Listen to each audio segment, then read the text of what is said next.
여러분 디즈니 그 애니메이션 이집트 왕자라는 혹시 애니메이션을 보셨습니까? 많이들 우리 자녀들과 함께 본 부모님들이 많이 계실 텐데요. 그 애니메이션 장면 중에 이런 장면이 나옵니다. 모세가 정처 없이 이제 광야 도망자가 되어서 광야길을 가죠. 그리고 어느 한 곳에 이르러서 가까운 장래에 자신의 장인이 될 이드로, 그 이드로의 딸 시보라를 만나게 되고, 그 시보라가 양을 치는 그 우물에 그 시보라의 양들을 이렇게 지키고 보호하면서 시보라와 함께 춤을 추는, 그러면서 노래 부르는 장면이 납니다. 그 노래 부르는 장면의 가사가 이런 내용입니다. 정확하게 옮기진 못하지만 대충 이런 내용입니다. 사막에서 우리에게 필요한 것은 황금이 아니라 생수라네. 길 잃은 양에게 필요한 것은 능력 있는 왕이 아니라 목자라네. 이런 노래입니다. 굉장히 공감이 가시는지 모르겠습니다. 언뜻 이 생각을 해보게 된 이유는요, 이 말씀을 묵상하다가 지금 출애굽한 이스라엘 백성들이 그 길없는 광야에서 생수를 구하고 있는 것이 아니라 지금 황금을 구하고 있구나. 그리고 그 길을 버릴 수밖에 없는 그 광야, 길 없는 광야의 길이 되신 우리 영원한 목자이신 하나님을 주목하여 바라보고 하나님을 구하고 찾는 것이 아니라 여전히 돌아갈 애굽의 왕을 구하고 사모하고 있구나. 그렇게 하나님을 멸시하고 있는, 무시하고 있는 이스라엘 백성의 모습이 오늘 11장부터 시작이 됩니다. 여러분, 출애굽하여 시내산에 머물렀던 이스라엘 진영 가운데 드디어 나팔이 울렸습니다. 무슨 뜻이죠? 이제 출발해라. 하나님이 약속하신 땅 가나안을 향해서 나아가라. 그렇게 행군이 시작되었습니다. 그들은 구름과 불기둥으로 인도하시는 하나님의 지시하심을 따라 시내산을 출발했습니다. 그리고 사흘길, 정확히 3일을 이동해서 또 다른 광야에 도착하게 되죠. 첫 번째 여정을 무사히 마쳤습니다. 백성들의 마음에 기쁨까지는 아니어도 한 번도 가보지 않은 광야길을 이제 안전하게 지나왔으니 감사의 고백이 있을 법합니다. 그런데 웬일입니까? 그들은 하나님이 들으시는 앞에서 심하게 불평을 하였습니다. 누가 들으신다고요? 하나님이 들으시는 앞에서. 개역개정 성경은 이렇게 번역을 합니다. 그들이 악한 말로 원망하였다고 말씀합니다. 무슨 문제 때문인지 구체적으로 말씀해 주지 않으셨으나 미루어 짐작해 보면, 아니 왜 우리를 이 광야로 불러내서 이 고생을 시키냐고, 도대체 하나님이 해주신 게 뭐냐고, 젖과 꿀이 흐르는 가나안은 언제 들어가느냐고, 아니 들어가기는 하는 거냐고 하늘을 향해서 삿대질을 하며 원망하지 않았겠습니까? 그것은 하나님의 은혜를 멸시하는 태도였습니다. 그 일로 하나님은 진노하셨다고 말씀하십니다. 여러분, 이 불평과 원망은 이 민수기의 주제이기도 합니다. 민수기에 언급되는 사건들마다 반복적으로 나오는 단어가 바로 이 원망, 불평입니다. 홍해를 시작으로 여러분 요단강을 건널 때까지 불평의 불평을 거듭했습니다. 40년 광야 생활을 다 하도록 한 세대가 광야에서 다 죽고 다음 세대가 광야의 여정을 이어갈 때에도 여전히 그들이 이어받은 유산은 바로 원망과 불평의 소리였습니다. 불평할 때마다 하나님의 징계를 받았음에도 줄기차게 일관되게 그 불평은 그들의 입에서 떠나지 않았습니다. 이 불평과 원망은 그들의 마음 뼛속까지 정말 징글징글하게 배어있는 그 영혼의 악한 바이러스라고 할 수 있습니다. 그런 이스라엘을 향해 하나님은 오늘 말씀해 보니까 그들의 진영 언저리에 불을 내리셨습니다.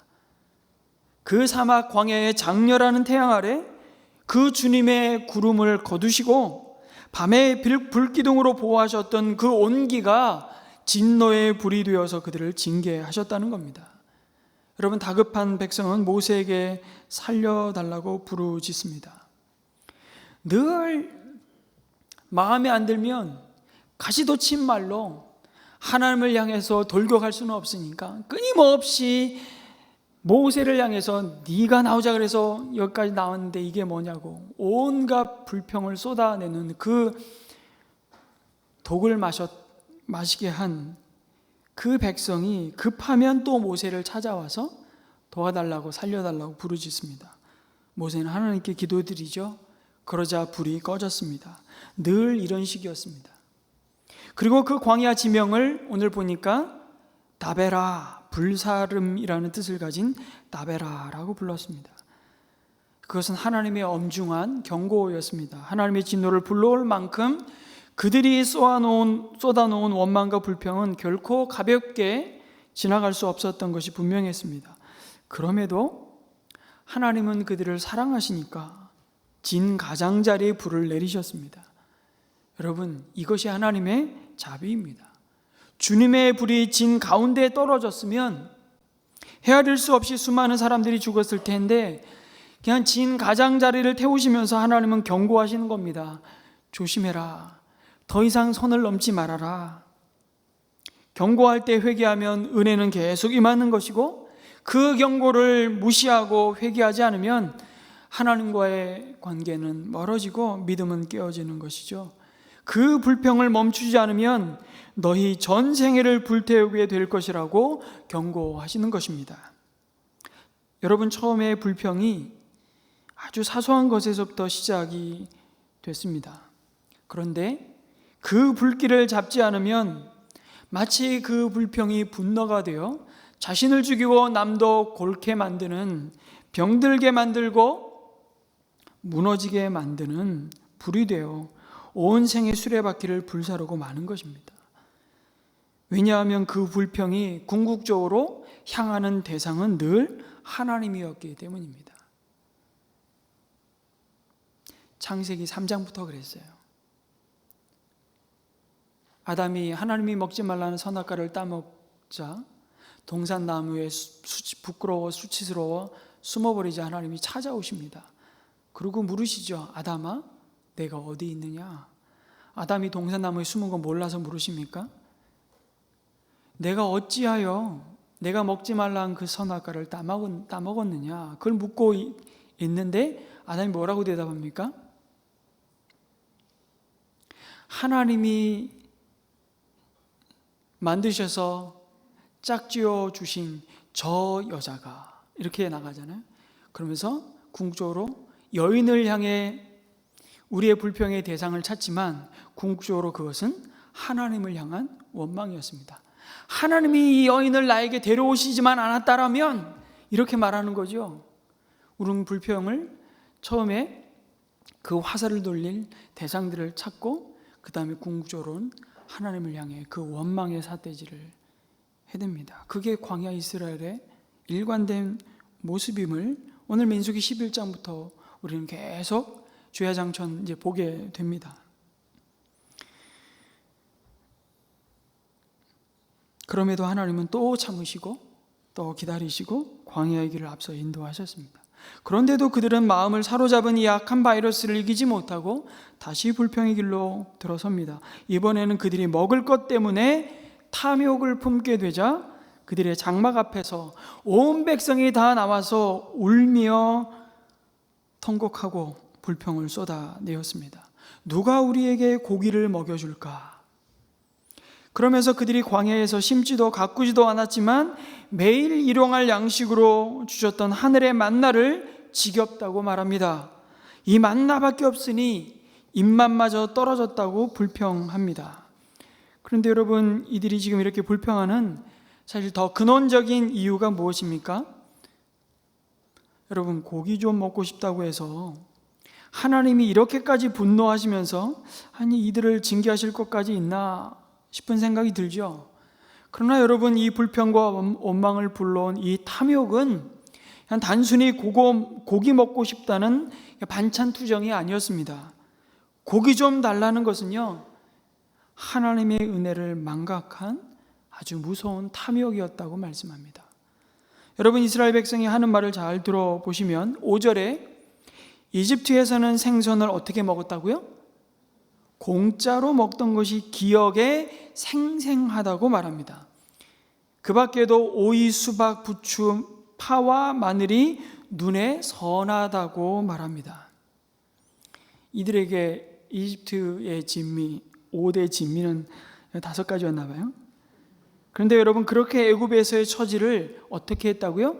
생생히 기억하는 그들이 어떻게 홍해를 마른 땅으로 건넜는지, 시내 산으로 오는 여정에 어떻게 마라의 그 쓴물을 단물로 바꾸셔서 그들로 마시게 하셨는지, 때로는 반석으로부터 물을 내셔서 그들을 그 갈증으로부터 생수로 먹이셨는지 그들은 전혀 기억하지 못합니다. 아니, 기억하지 않았습니다.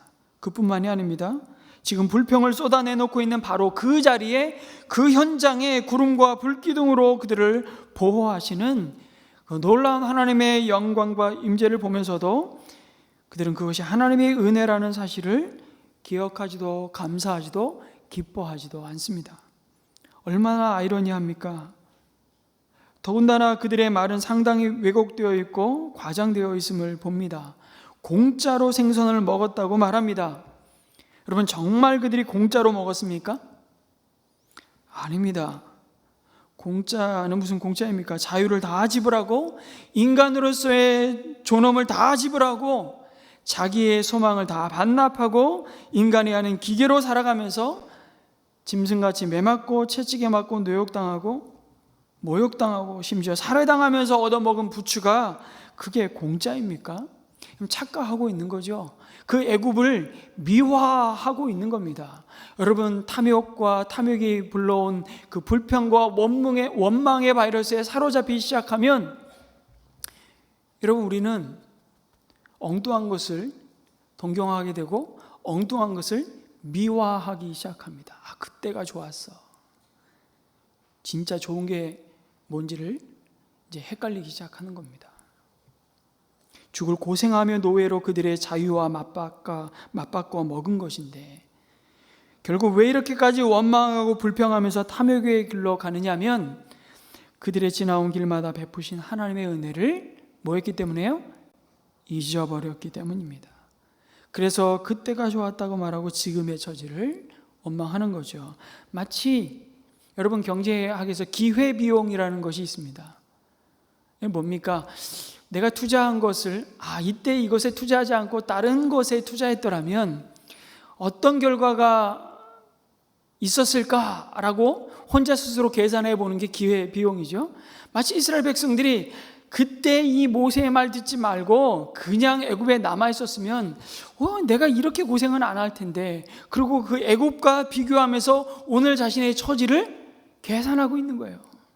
마치 우리의 삶을 내가 예수 믿지 않고, 내가 이렇게 예수님 믿지 않고 내 하고 싶은 거 했더라면 내가 저 인간만큼은 아니더라도 내가 저 인간 때문에 이렇게 속상하지는 않을 텐데, 그 예수 믿지 않는, 하나님을 모르는, 그러나 소위 성공했다는 사람들이 삶이 너무너무 우리의 가슴에 크게 다가오는 거죠.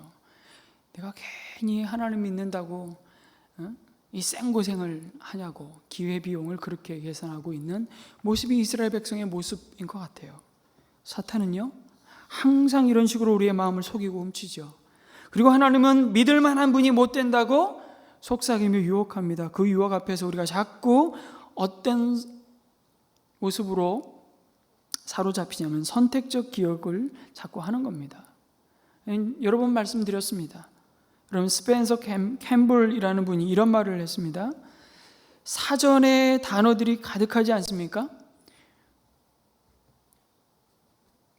사전에, 우리 마음의 사전뿐만 아니라 정말 사전에 오늘도 새로운 단어들이 계속 만들어지고 있는데 그 단어들 중에 가장 중요한 단어는 뭘까요? 이렇게 질문을 던지고 스펜서 캠블이라는 학자는 이렇게 답을 합니다. 여러분, 뭘 것 같습니까? 제가 드린 말씀 중에 답이 있습니다. 네? remember, 기억하다라는 동사라고 말합니다. 왜 그럴까요? 기억은 단순히 공부 잘하고 못하고의 문제가 아니라 그 기억은 생명과 죽음의 문제이기 때문이라고 말합니다. 특히 하나님의 사람들에게 그래서 망각은 죽음을 의미한다고, 그 죽음이라는 것이 육체의 생명을 손상당하는 것을 말하기보다는 우리 마음의 감사가 사라진, 감동이 죽어버린, 감격이 죽어버린, 밥은 먹고 살아있지만 사람이 사는 것 같은 모양도 태도도 냄새도 없는, 그렇게 되는 이유가 뭘까? 바로 선택적 기억 때문이라는 것입니다. 망각하고는 조금 다르지만 선택적 기억이라는 게 뭘까요? 기억하고 싶은 것만 기억하는 겁니다. 잊고 싶은 것은 의도적으로 망각하는 것이죠. 그러다가 영영 잊어버리는 거예요. 예를 들면 이런 겁니다. 남에게 10,000원 꽂은 것은 10년이 가도 생각이 새록새록 나는데 남에게 20,000원 빌린 것은 몇 달이 지나면 그런 일이 있었는지를 알 수가 없습니다. 이런 것이 바로 선택적 기억이죠. 내가 남에게 가슴 아프게 한 일은 한 3일쯤 되면 여기서 다 사라지고 없어지는데, 사람이 살다 보면 다 그럴 수 있지, 그러면서 끝나는 거죠. 근데 남이 나에게 박아놓은 정말 가슴 아픈 말 한마디, 그 한마디는 10년이 지나도 20년이 흘러도 가슴에 기억이 되는 것입니다. 바로 이것이 선택적 기억입니다. 그런데 이 선택적인 기억이 영적인 면에서는 엄청 해롭다는 것입니다. 뭐만 기억하냐 하면 하나님이 내게 해주신 좋은 일은 다 잊어버리고 하나님이 안 들어주신 기도 제목만 기억합니다. 결론은 뭐예요? 하나님이 해주신 것이 뭐냐는 거죠. 아무것도 없다는 겁니다. 그래서 하나님만 생각하면 이 마음이 야속한 겁니다. 섭섭한 겁니다. 여러분, 이스라엘 백성들이 광야에서 바로 이 선택적 기억 때문에 망했습니다. 하나님의 기적 속에 살면서도 이들은 감동도 없고요, 감사도 없고 감격도 없었습니다. 그 하나님의 보호 속에 살면서도 그 보호를 망각해버리고 그들은 여전히 불안해합니다.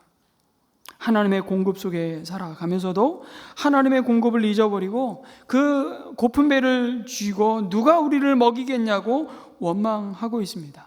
이들은 하나님의 사랑 속에 살면서도 그 하나님의 사랑을 망각하고 여전히 고기를 못 먹을 때 오는 그 결핍 속에, 그 단백질인지 지방인지 그 결핍 속에 오는 그 내일을 불안해하며 불평하고 있습니다.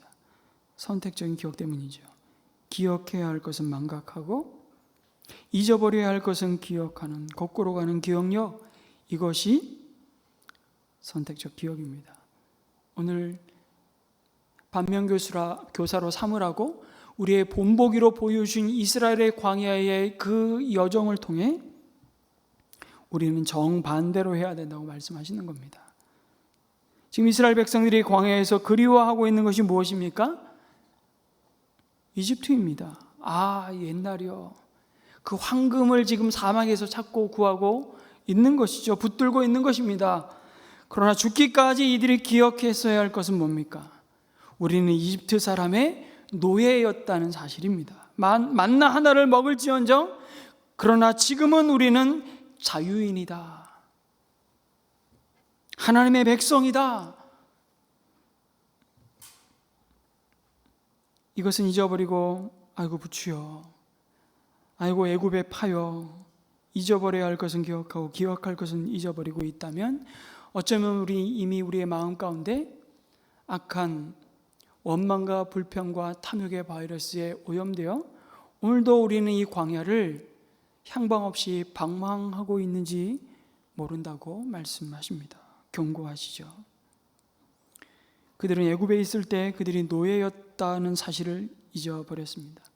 다시 말해 이들은 자신의 주제를 잊어버렸습니다. 우리는 얼마나 자주 우리의 주제를 잊어버리는지 모릅니다. 우리가 누리는 삶이 너무나 자연스러운 나머지 너무나 당연해지고, 너무나 당연한 나머지 너무나 식상해지고, 너무나 식상해진 나머지 너무나 불만스러운 것입니다. 그래서 우리는 조금만 부족해도 당신은 너무합니다. 참 너무합니다. 뭐 유행가의 가사처럼 하나님 너무하십니다. 뭐 해준 게 있습니까? 죄 용서해 준 것과 천국 가게 해준 것과 오늘 살아있게 해준 것과 남편과 아내와 자식 준 것밖에 뭐 해준 게 있습니까? 다 받아놓고서 뭐 해준 게 있냐고 악한 말로 불평하는 겁니다. 주제를 잊어버리면 야속합니다. 그 누구도 별 수 없습니다. 심지어 이 불평은 전염력이 너무 탁월해서 오미크론 코로나 저리 가라입니다. 너무나 전염력이 빨라서, 그리고 너무 독성이 강해서 모세조차도 자신을 향해 원망의 독을 내뿜는 그 이스라엘 백성들의 불평과 통곡 소리에 하나님 앞에 가서 하나님 제발 죽여주세요. 나 이 백성 이끌고 도저히 더 이상은 못 가겠습니다. 번아웃 됐어요. 번아웃. 누구도 자신할 수 없는 게 바로 이 마음의 악한 영혼의 바이러스입니다. 모세조차도 그 부분을 오늘 다 다룰 수는 없겠지만, 여러분,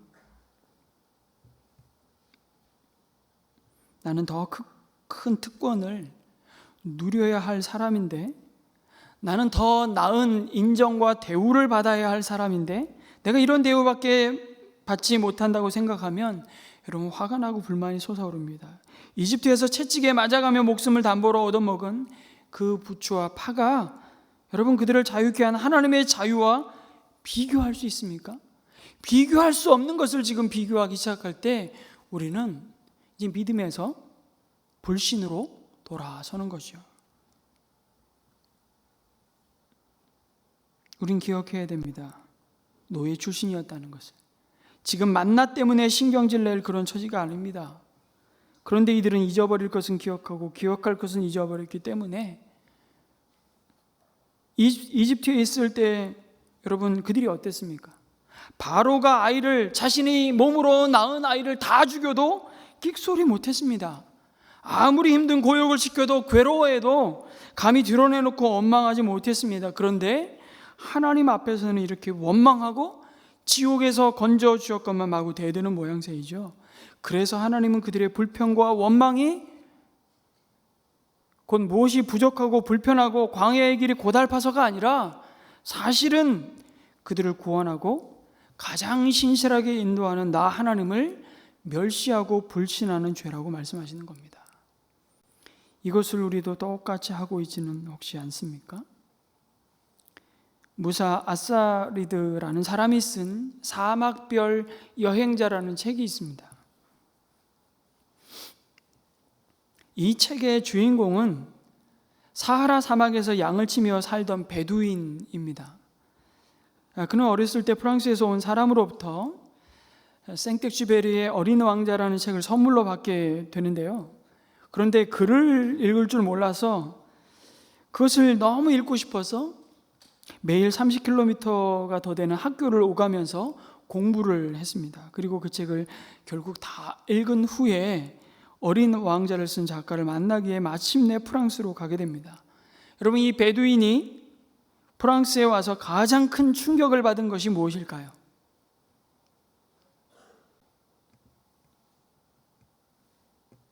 한번 상상을 해보십시오. 프랑스에 도착하자마자 충격을 받았습니다. 그것은 다름 아닌 수도꼭지를 열기만 하면 물이 콸콸 쏟아져 나오는 것이었습니다. 사막에서는 상상도 하지 못하는 일이 지금 너무나 당연한 것처럼, 왜냐하면 그는 삼촌이 목이 말라 죽어가는 모습을 눈앞에서 지켜보았거든요. 그런데 수도꼭지만 열면 물이 콸콸 쏟아져 나오니 얼마나 놀랐겠습니까?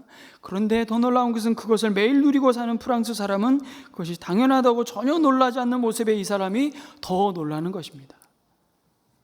어느 것 하나 하나님의 은혜가 아닌 것이 없습니다. 그래서 요즘 코로나 이후에 우리가 계속해서 부르는 당연한 것이 당연한 것이 아니라 하나님의 은혜였습니다 라는 이 찬양이 얼마나 정말 우리가 회복해야 할 믿음의 모습인지 모릅니다. 자기 힘으로 사는 것은 아무것도 없습니다. 전적인 하나님의 신실한 공급하심으로 오늘도 우리는 삽니다. 그 고백이 광야의 순례자가 붙들어야 할 믿음의 태도입니다. 그래서 받은 은혜에 감사를 할 줄 모르면 무서운 탐욕에 빠지고 맙니다. 여러분, 그 탐욕이 초래한 부작용 가운데 가장 무서운 부작용이 감사를 마비시킨다는 것입니다. 여러분, 더 갖고 싶다, 좀 더 쌓고 싶다고 말하는 사람 가운데 그 입에서 감사가 나오는 사람 들어보셨습니까? 그들은 감사하지 않습니다. 탐욕에 빠지면 아무도 감사하지 못합니다. 이스라엘 백성이 이와 같은 죄에 빠졌던 것이죠. 여러분은 하나님의 은혜를 깜빡 망각하고, 여러분 광야에서 구하지 말아야 할 것을, 고기를 지금 요구하시는 고기가 무엇인지 한번 생각해 보십시오. 감사할 줄 모르고 계속 원망하고 불평하는 것이 무엇인지를 한번 생각해 보십시오. 영국의 크렌치 감독이라는 분이 이런 말을 했습니다. 그 한번 글을 띄워주시면 좋겠습니다. 이런 말을 했어요. 어떤 사람은 자기의 가는 평탄한 길에 조그마한 구덩이만 있어도 벌써 하나님을 원망하고 사람을 원망한다. 또 어떤 사람은 자기의 가는 어떤 길이요? 험하고 캄캄한 길에 조금만 빛이 있어도 하나님이 주시는 자비로운 빛이라 하며 감사의 기도를 올린다. 여러분 어떤 편이십니까? 어느 자리에 여러분 오늘 이 광야의 길을 걸어가고 있으십니까? 조금만 일이 있으면 우린 불평하는지, 아니면 조금만 빛이 있으면 감사하는지 우리 자신에게 반드시 물어보라고 하나님이 이스라엘 백성들의 삶을, 그들의 굉장히 부끄러운, 담고 싶지 않은 이 기브롯 핫다와의 이야기를 야고 없이 성경은 기록해주고 있습니다. 여러분, 그래서 지금은 바로 감사 노트를 다시 써야 할 때라는 생각을 해보게 됩니다. 우리가 감사 노트를 나눠드리고 우리 감사의 제목을 5가지는 아니더라도 오늘 하루의 삶을 돌아보면서 그 하나님이 광야길을 걸어가며 그럼에도 오늘 우리에게 주신 그 은혜의 흔적들을 계속해서 마치 샘물과 같이 길어 올릴 때 우리의 삶을 살아나게 하시는 그 감사 노트를 다시 써야 할 때가 바로 지금이 아닐까. 여러분, 코로나 광야를 우리가 지난 거의 2년 6개월 기간을 지나면서 우리는 속히 이 코로나가 종식되고 빨리 끝나게 해주십시오라고 우리는 계속 기도했습니다. 그런데 이런 생각이 듭니다. 아니, 빨리 끝나는 게 중요한 게 아니라 우리는 코로나 광야를 어떻게 지나가야 할지를 정말 진지하게 물어야 된다는 생각을 해봅니다. 여러분, 연휴가 되어서 들로 산으로 바다로 엄청난 많은 사람들이 이제 벌써 휴가를 떠나고 해변마당에 한 장사진을 이룬 모습을 뉴스에서 보면서 여러분, 이제 코로나가 다 끝난 것 같은 생각을 해보지만 여러분, 이제부터 우리는 진짜 하나님의 말씀을 붙잡아야 되고 붙들어야 되고 기도의 골방으로 나아가야 합니다. 여러분, 광야가 끝나는 건 죄송한 얘기지만 나에게 달렸습니다. 이스라엘 백성들이 광야를 언제 끝날 수 있었습니까? 시내산에서 가나안에 들어갈 준비 끝나면 한 달이면 끝날 수 있는 그 광야를 40년 방황했습니다. 누구 때문에? 그들의 선택으로 인해서. 그렇죠. 우리는 다음 주에 또 가데스 바네아를 묵상하게 될 것입니다. 여러분, 광야길에 들어가서 약속의 땅으로 나아갈 때 광야길은 아무것도 없는 고통스럽고 불편하기 그지없는 땅이었습니다. 그럴 때 뭘 해야 합니까? 이미 베풀어 주신 하나님의 은혜를 기억하고 그 하나님을 기대하면 되는 겁니다. 이번에는 하나님이 어떻게 역사하실까? 이번에는 하나님이 어떤 일을 벌이실까? 어떻게 물을 만나게 하실까? 그 기대 속에 하나님을 바라보면 되는 것이죠. 사방 어디서든지 눈만 들면 하나님께서 그들과 함께 하신다는 영광의 임재가 구름과 불기둥으로 함께 하셨다는 겁니다. 그래서 힘들면 그것을 바라보고 주님, 이제 어떻게 하실 것인지요? 물으면 됩니다. 묻지 않는다는 겁니다. 그런데 그들의 모습 속에 우리의 모습을 보는 것이죠. 은혜의 한복판에 있으면서도 정말 가장 절묘하게 불평거리를 찾아내는 그 불신의 모습이 바로 이스라엘의 모습이었습니다만 동시에 우리의 모습이지 않느냐고 묻고 있습니다. 그렇게 사랑스러웠던 자녀에 대해서 아니 그 자녀를 얻기 위해서 우리가 얼마나 기도하며 기다리며 애타했는데 그 자식이 어느새 이 왼수 같은 인간이 되어지는 않나요? 그렇게 사랑해서 결혼했던 남편과 아내에 대해서 우리는 여보라고 부르지 않고 인간이라고 부르기 시작합니다. 그렇게 오매불망 기다리고 일할 수 있는 직장만 있다고 하면 그 주어진 일에 대해서 얼마나 감격하고, 그런데 어느새 감사도 기쁨도 기대도 없게 되지는 않았습니까? 물론 우리를 둘러싼 환경에서 우리가 이유를 찾기 시작하면 그럴만합니다. 그러나 더 근본적으로 내 안에 내 마음의 바이러스가 그 삶을 무너뜨리고 있다는 것입니다. 가장 은혜스러운 자리에서 우리는 가장 은혜롭지 못한 것을 기가 막히게 찾는 그 악한 능력을 우리는 갖고 있는지 모릅니다. 우리가 하나님으로부터 받은 은혜가 얼마나 크고 놀라운 것인지를 여러분 아시지 않습니까? 우리는 값없이 죄와 사망으로부터 구원받았습니다. 우리는 죄로 말미암아 죽을 수밖에 없는 자들이 아니라 사실 이미 죽었던 자들이었는데 은혜로 영생을 얻었습니다. 그것을 위해 우리가 지불한 값은 아무것도 없습니다. 그래서 은혜이고 선물입니다. 여러분, 값을 지불하지 않았다고 결코 그 구원이, 그 은혜가 값싼 것이 아닙니다. 오히려 반대이죠. 그것은 값을 측량할 수 없는 대가를 지불하고 주신 구원입니다. 하나님의 아들 예수 그리스도를 우리의 죄의 값으로 치르기 위해 내어주시고 우리를 자신의 소유로 삼으신 은혜입니다. 그 은혜로 충분합니다. 아멘이십니까? 여호와는 나의 목자이시니. 그 이야기 잘 아시잖아요. 어느 설교자가 다른 교회에 초청을 받아서 본문과 설교 제목을 딱 줬어요. 여호와는 나의 목자시니. 전화가 왔습니다. 비서가. 목사님, 그게 답니까? 목사님 대답하죠. 예, 충분합니다. 그 다음 주에 주일날 주보의 제목이 바뀌었습니다. 여호와는 나의 목자시니 그것으로 충분합니다. 실수였지만 더 기가 막히게 제목이 바뀐 거예요. That's all I want. 내가 원하는 그 전부입니다. 하나님, 당신으로 충분합니다. 우리의 믿음이 이 고백의 자리까지 나아가도록 하나님은 오늘도 광야에서 우리를 연단하시죠. 우리 왜 광야로 이스라엘 백성들을 이끌어 가실까요?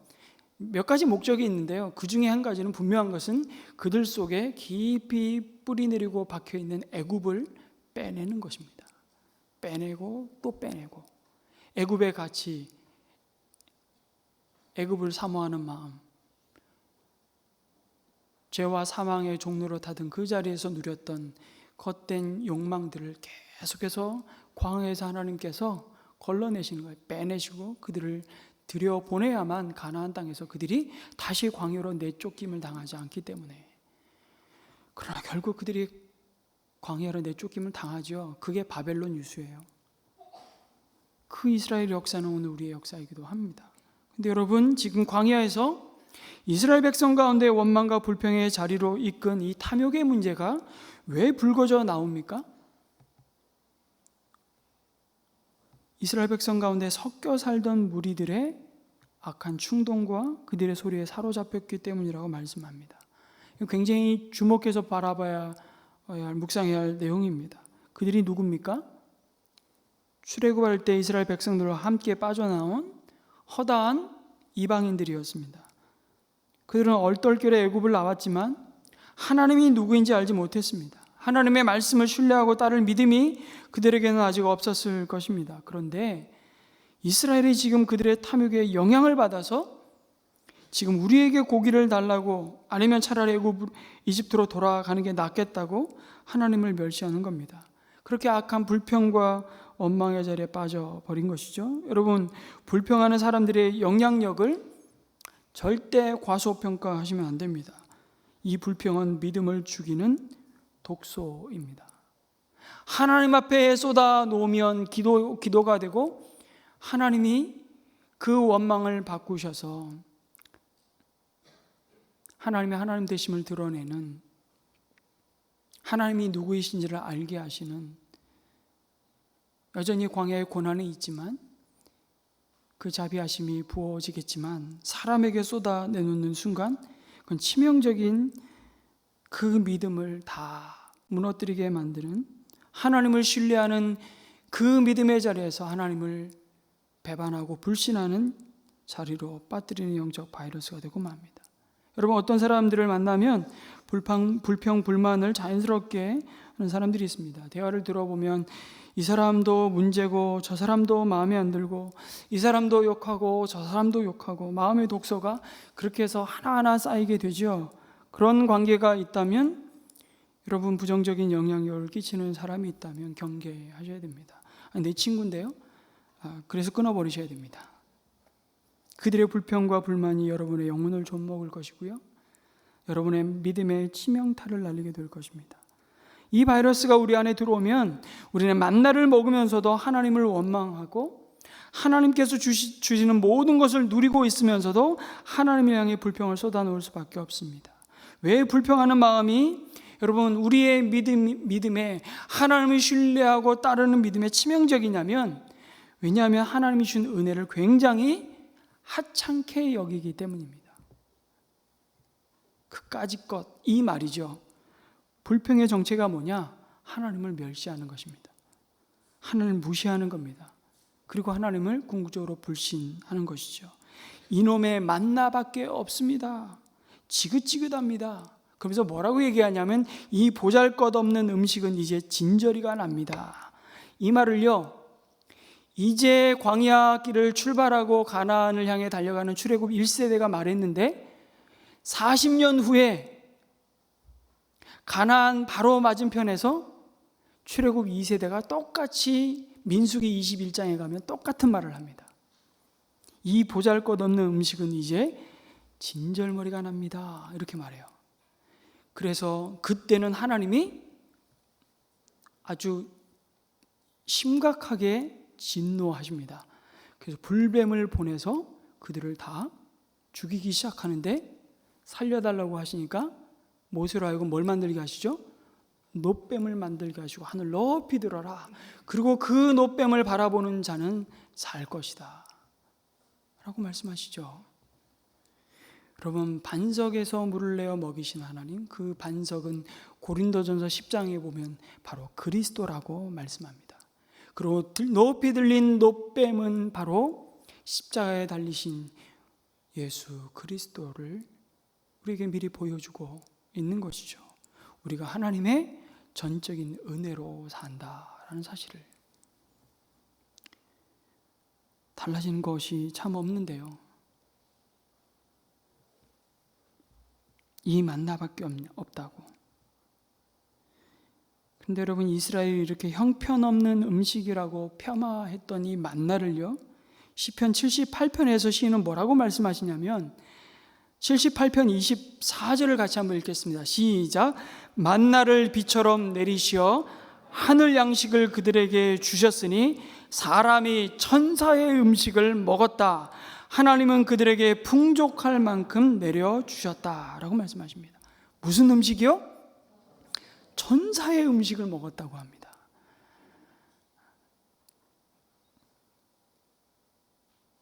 이 만나를 먹은 인류 역사에 이 만나를 먹은 민족은 광야 딱 40년 이스라엘 백성밖에 없었어요. 우리가 천국 가면 이 만나 샘플이 남아있을지 모르겠습니다. 정말 먹어보고 싶어요. 그래서 온갖 요리 방법을, 요리 콘테스트를 펼치고 있죠.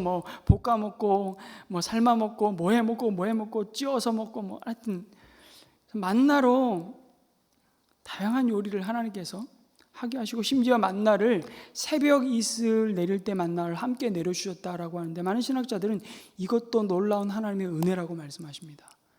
왜냐하면 그 이슬이 만나를 덮어서 오염되지 않도록 모든 벌레로부터 그 만나를 지키시고 거두게 하시는 순간 이슬을 마르게 하시는 놀라운 하나님의 섬세한 손길을 광야에서 매일매일 정말 기적같이 누리는 것입니다. 근데 그거는 다 잊어버렸다는 거예요.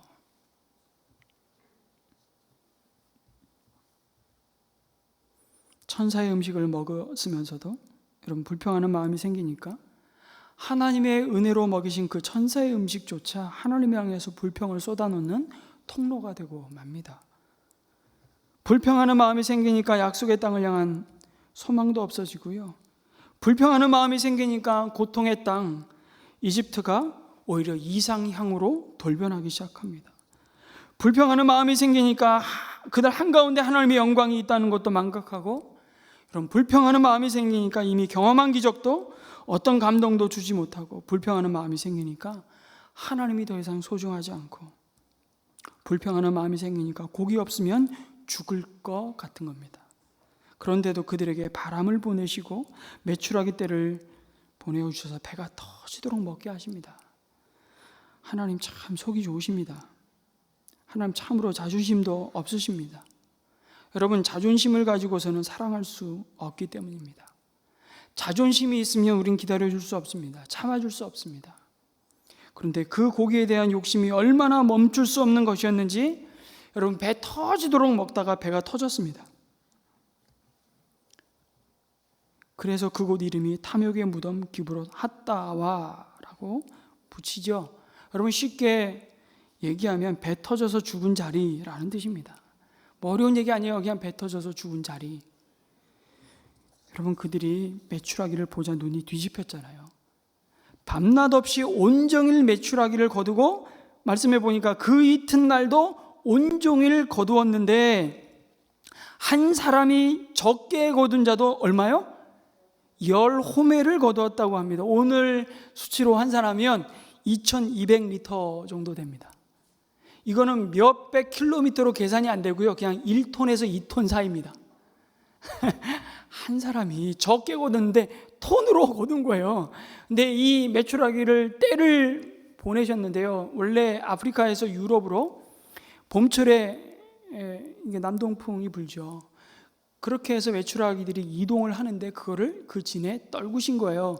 근데 90cm 정도예요. 두 자라고 하니까 한 자가 팔꿈치에서 손끝까지거든요. 이게 두 자 되니까 한 90cm 정도 되는 높이입니다. 그러니까 여러분 거의 1m라고 하고 1m로 눈이 쌓였다고 생각해 보세요. 근데 눈이 아니라 메추라기 때가 그냥 쌓인 겁니다. 눈이 막 갑자기 뒤집힌 거죠. 근데 시편 78편 26절에서 31절에 이렇게 말씀합니다. 그는 하늘에서 하나님입니다. 동풍을 일으키시고 능력으로 남풍을 모으셔서 고기를 먼지처럼 내려주시고 나는 새를 바다의 모래처럼 쏟아주셨다. 새들은 진 한가운데로 떨어지면서 그들이 사는 곳에 두루 떨어지니 그들이 마음껏 먹고 배불렀다. 하나님은 그들이 원하는 대로 넉넉히 주셨다. 그 다음 말이 중요해요. 그러나 먹을 것이 아직도 입속에 있는데도 그들은 더 먹이려는 욕망을 버리지 않았다. 마침내 하나님이 그들에게 진노하셨다. 살찐 사람들을 죽게 하시며 이스라엘의 젊은이들을 거꾸로 때리셨다. 갑자기 살찐 것이 굉장히 심각하게 다가옵니다. 우린 쟁겨놓고 그것도 더 오래 쟁겨놓기 위해서 냉장고에서 쑤셔놓고 그리고 오래된 순서대로 버리고 있습니다. 이게 살찐 사람들의 모습이죠. 이게 실제로 살이 쪘다는 게 아니고 이 시편이잖아요. 시로 지금 비유로 상징으로 지금 그걸 보여주고 있는 거예요. 이게 무슨 말이냐면 1톤에서 2톤을 모았는데 먹다가 뭘 쳐다본 거예요? 나보다 더 굳은 저 인간을 쳐다본 거예요. 이게 인간의 끝을 모르는 탐욕이라고. 여러분, 이미 주신 것의 은혜를 망각하고 감사를 잃어버리고 불평과 원망하는 삶의 끝은 멈출 수 없는 탐욕이라는 것을 봅니다. 한탕주의, 불로소득, 돈을 버는 사회 속에서 여러분, 우리는 어느 때보다 탐욕의 노예가 되어서요 끊임없이 원망하기 쉽습니다. 하나님을 불신하는 그 세상의 소리에 마음을 다 빼앗기기가 얼마나 쉬운지 모릅니다. 그래서 누가복음 12장 15절에서 주님은 어리석은 부자의 비유를 통해 이렇게 말씀하십니다. 같이 읽습니다. 시작. 너희는 조심하여 온갖 탐욕을 멀리하여라. 재산이 차고 넘치더라도 사람의 생명은 거기에 달려있지 않다. 그리고 사도 바울은 이 주님의 말씀을 받고 에베소 교회 성도들을 향해서 5장 3절에 또 이렇게 권면합니다. 같이 읽습니다. 시작. 탐욕은 그 이름조차도 여러분의 입에 담지 마십시오. 그렇게 하는 것이 성도에게 합당합니다. 합당하다는 건요, 저울추가 균형을 잡았다는 뜻입니다. 우리가 성도로 부름받는 삶의 탐욕은 그 균형을 무너뜨릴 수밖에 없는 심각한 우리 영혼의 오염 바이러스라고. 바울은 자신의 유언과도 같은 디모데전서 6장 17절에 그리고 6장 전체를 통해서 굉장히 이 탐욕과 관련된 자족을 잃어버린 그리스도인의 성령의 소욕이 아닌 육신의 소욕을 따라 행하는 자들의 모습을 많이 보여주면서 17절에는 이런 말씀을 주십니다. 그대는 이 세상의 부자들에게 명령하여 교만해지지도 말고 덧없는 재물에 소망을 두지도 말고 오직 우리에게 모든 것을 풍성히 주셔서 즐기게 하시는 누구에게? 하나님께 소망을 두라고 하십시오. 재물로 안정과 안정을 보장받을 수 있다는 마음은 오히려 더 많은 재물에 대한 끝없는 목마름을 일으키는, 그러나 결코 채워질 수 없는 탐욕만을 낳는다고 경고하십니다. 해답은 하나입니다. 오직 우리의 영원한 보호자가 되시고 공급자가 되신 하나님으로 채워지는 것입니다. 하나님 한 분만으로 충분합니다. 그럴 때 우리는 정말 비로소 만족을 얻는 존재로 지어졌기 때문이죠. 그분께 돌아가는 길만이 탐욕을 다스리는 유일한 방법입니다. 하나님으로 만족하지 않으면 우리는 감사할 수 없고요, 하나님으로 충분하지 않다면 우리는 자족할 수 없는 자들입니다. 늘 쓰는 것은 버는 것을 초과하거든요. 여러분, 입은 한 가지 맛을 느끼면 다른 한 가지는 사라집니다. 마찬가지로 어떤 대상을 향한 마음의 갈망을 없애는 것은 불가능해요. 옛 갈망, 그 탐욕의 마음을 무장해제하는 유일한 길은 우리 안에 새로운 갈망, 그리고 영원히 목마르지 않는 그 생수 대신 예수 그리스도로 인해 만족하는, 그것이 우리의 마음을 덮을 때 비로소 우리는 감사할 수 있습니다.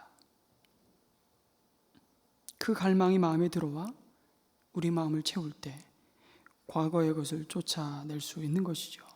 필요한 모든 것의 원천이 되신 하나님께 우리의 소망을 둘 때 우리는 어떤 상황 속에서도 그것이 광야이든 가나안이든 흔들리지 않는 평안과 안정과 기쁨이 있음을 경험합니다. 성도 여러분, 하나님이 당신을 돌보시고 안전하게 지켜주심이 이미 십자가로 입증되었음을 믿으시기 바랍니다. 아멘. 부요하신 분이로되 우리를 참으로 부요하게 하시려고 친히 가난해지신 예수님, 그 예수님을 내 마음의 보좌에 모셔드리는 것만이 이 탐욕의 우상을 밀어내는 유일한 길이라고 말씀합니다. 그럴 때 우리는 하나님의 은혜를 망각하여 감사를 잃어버리고 탐욕과 원망의 바이러스에 감염되어서 여전히 광야에서 방황하는 삶이 아니라 어쩌면 그 광야의 다베라라는 이름을 여호와의 이레, 하나님이 예비하셨습니다. 미리 준비하셨습니다. 기브롯 핫다와 탐욕의 무덤으로 그 광야를 만드는 것이 아니라 에베네셀, 하나님이 여기까지 우리를 도우셨습니다. 우리는 그렇게 부르게 될 것입니다. 이것이 오늘도 우리를 두신 삶의 자리가 되기를 주님의 이름으로 축복합니다. 아멘.